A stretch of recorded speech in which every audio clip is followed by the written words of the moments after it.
Hello नमस्ते सत श्री अकाल केम छो केमन आछो कसे काय तो कैसे हो आप लोग। Welcome to our YouTube channel.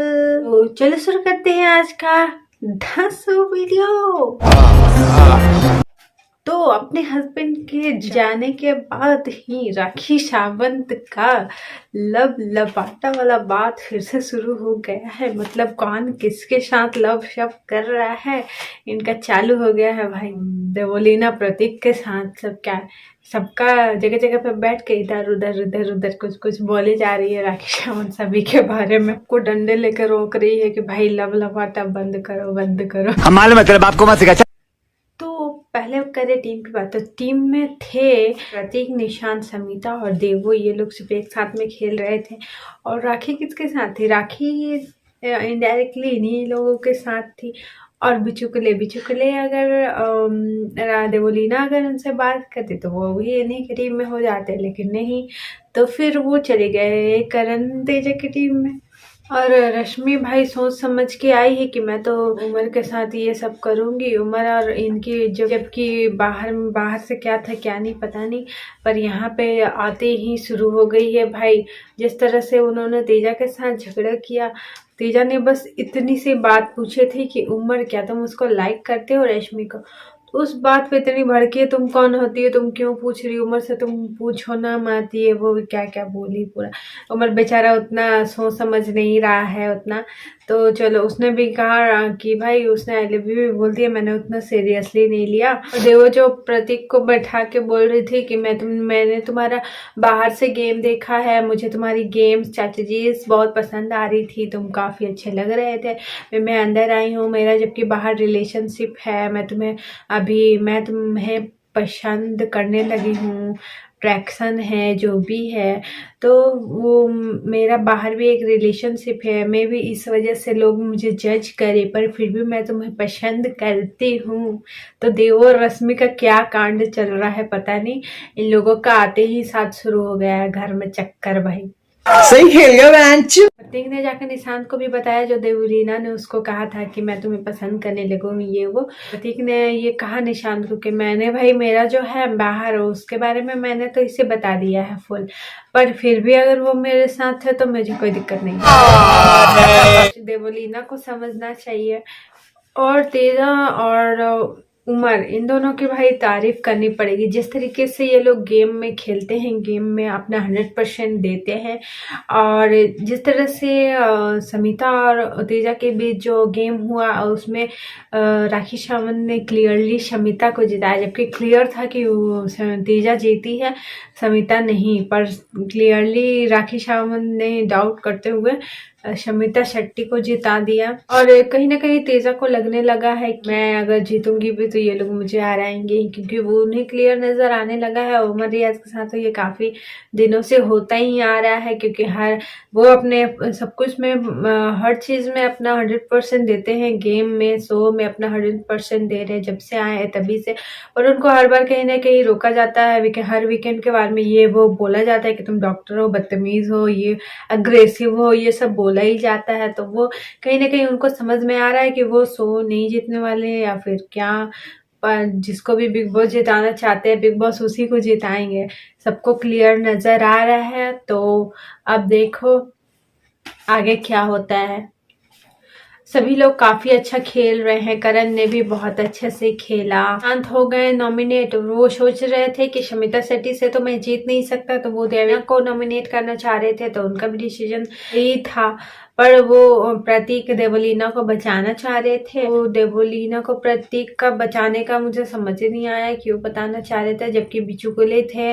बिचुकुले सबसे वीक कंटेस्टेंट फिलहाल है, तो उनको नॉमिनेट करना चाहिए था प्रतीक को, पर प्रतीक ने देवलीना को बचाना बिचुकुले का करना चाहिए था, पर बिचुकुले को सब बचा रहे थे। और प्रतीक देवलीना को नॉमिनेशन में जाने नहीं देना चाह रहा था, और निशांत चाहता था कि देवलीना नॉमिनेट हो। तो सभी लोगों को मिलकर मुझे लगता है बिचुगले को नॉमिनेट करना चाहिए पहले, उसके बाद देवलीना के बारे में सोचना चाहिए था। तो करण, उमर, तेजा, प्रतीक, शमिता ये लोग तो गेम में अपना 100% दे रहे हैं भाई। जैसे गेम खेलना है पूरा जी जान से खेल रहे हैं। जैसे कि शमिता के शोल्डर पे पेन है, फिर भी वो गेम खुद ने खेला। बिग बॉस ने उनको ऑप्शन दिया था कि अगर आप चाहती हो तो आप अपने बदले किसी और को गेम खेलने दे सकती हो, पर उन्होंने नहीं दिया किसी को। उन्होंने बोला कि नहीं मैं ही खेलूंगी। और निशांत यहाँ पर देवलीना को इसलिए नॉमिनेट करना चाह रहा था क्योंकि उसकी पर्सनल ग्रजेस है उससे, देवलीना की जिस तरह से उसकी लड़ाई हुई थी, तो इसकी वजह से वो देवलीना को ही नॉमिनेट करना चाह रहा था। इस मोड़ पे आके ये दोनों को लड़ाई बिल्कुल नहीं करनी चाहिए था मुझे लगता है, क्योंकि इस मोड़ पे आके अगर दोनों साथ रहते तो दोनों को ही फायदा होगा। उन दोनों को तो दोनों को उसका मतलब ये इस टाइम पे आके देवलीना के लिए फ्रेंडशिप में दरार नहीं लानी चाहिए। मुझे तो ऐसे ही लगता है जिस तरह से उन्होंने लड़ाई की है गेम में भाई, इस तरह से तो दोनों को मतलब एक दूसरे को बता दो ना कि क्यों कौन किसको क्यों नॉमिनेट करना चाह रहा है। प्रतीक अगर देवलीना को बचाना चाह रहा है तो क्यों बचाना चाह रहा है, और निशांत अगर नॉमिनेट करना चाह रहा है तो क्यों नॉमिनेट करना चाह रहा है। दोनों एक दूसरे को रीजन बता दो तो प्रॉब्लम क्लियर हो जाएगा। और इसके बीच में दूसरे लोग फायदा उठाने की कोशिश करेंगे, क्योंकि आप लोग जानते हैं कि ये लोग फ्रेंड्स हैं, तो फ्रेंड्स के बीच में अगर लड़ाई हो गई है तो इनका फायदा उठाया जा सकता है, तो बाकी लोग तो उठाएंगे ही, तो वो आप लोग उठाने मत दो ना। प्रतीक की तारीफ करनी पड़ेगी, उसने अपने गेम में 100% दे रहा है। रश्मि देसाई आते ही जैसे ही आई थी वो अंदर, वैसे ही इन दोनों की दोस्ती में दरार लाने की कोशिश कर रही थी, और देवलीना फिलहाल वही कर रही है। देवलीना और रश्मि का फिलहाल कुछ तो समझ ही नहीं आ रहा क्या कर रही है। एक एक लड़के को पकड़ के उधर उन दोनों की दोस्ती में, करण और उमर की दोस्ती में दरार करना चाह रही है रश्मि, और देवलीना इधर निशांत प्रतीक की दोस्ती में दरार करना चाह रही है। दोनों मतलब अलग अलग कराना चाह रहे भाई। उमर भी काफी अच्छा खेल रहे हैं, प्रतीक अपना 100% गेम खेल रहा है, और विनर की क्वालिटी भी है उसमें, विनर की तरह एकदम खेलता है, शाइन करता है। और करण की भी दाद देनी पड़ेगी। करण भी पूरे मेच्योरिटी के साथ खेल रहे हैं, उनका मेच्योरिटी लेवल देखो। निशांत जब झगड़े के बाद आया था उससे बात करने प्रतीक के बारे में, गुस्से में कुछ वो बोले जा रहा था, पर करण को पता था कि वो अगर इसकी फिर से अगर प्रतीक से दोस्ती हो गई, अभी तो फिलहाल झगड़ा हुआ है, पर दोस्ती हो गई तो वो फिर से जाके दोस्त बन जाएंगे, फिर मैं अलग हो जाऊंगी। इसलिए उसने बस सुना, और करण ने कुछ नहीं कहा बीच में, कुछ भी नहीं तो वो प्रतीक की बुराई में बोल सकते थे, पर करण ने मैच्योरिटी के साथ खेला और उसने कुछ बोला नहीं, बस सुन के और रह गया।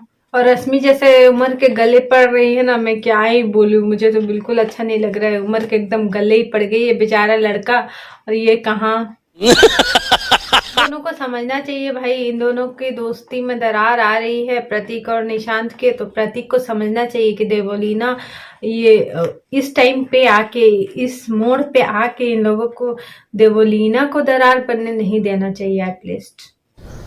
तुमसे ना हो पाएगा।